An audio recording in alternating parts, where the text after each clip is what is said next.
So what we've done here in terms of a university-wide approach to embedding sustainability is very timely, particularly in Wales, because the Welsh Government introduced the Wellbeing of Future Generations Act in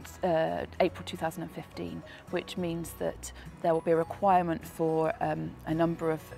institutions, government institutions and organisations to consider the well-being of future generations at the core of what they do, and they will have to ask questions and answer questions on what that means to them as organisations. So if we are educating our students and giving skills to our staff in education for sustainable development and global citizenship, we can support what needs to be done to meet the targets of the Wellbeing of Future Generations Act. And as a large proportion of our students are local students, they come from West Wales, their intention is to stay in West Wales and to work in West Wales, the influence of the inspired education can then filter through further into the community. So the idea of an inspired education is both top-down and bottom-up. Over the last few years, a number of policies and procedures have been put in place to ensure that academics have to look at sustainability within their curriculum, within their degree programmes, down to individual module layers, and look at how they can embed sustainability education across their degree programmes. So we have a lot of legislation and policies that have been put in place over the last few years,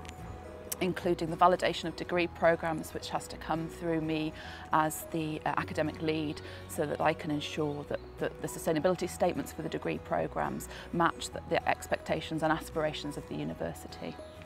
And then there are a number of activities that are being put in place to support academic staff now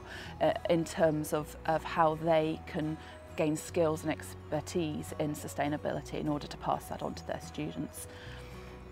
So in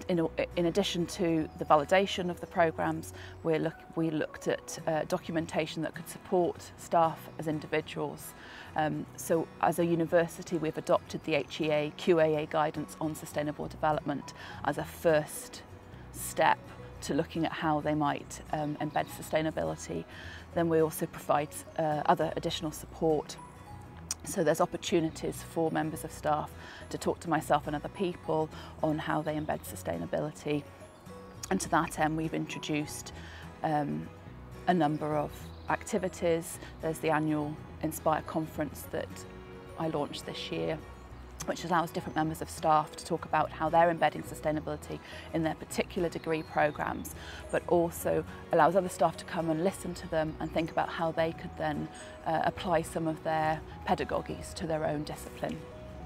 On the back of the inaugural conference that we held this year, we've set up an interdisciplinary research forum on education for sustainable development and global citizenship. And that's going to bring staff from across the university together to talk about where they see their education research and how they might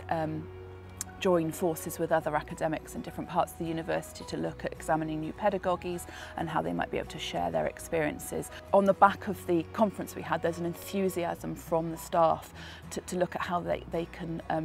do more with what they're doing in the classroom and promote that more efficiently and more effectively to a wider audience outside of the immediate university.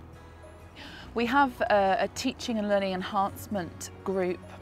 and as part of that group we have a sustainability specific interest group that I chair, which then supports teaching and learning, so it's quite a useful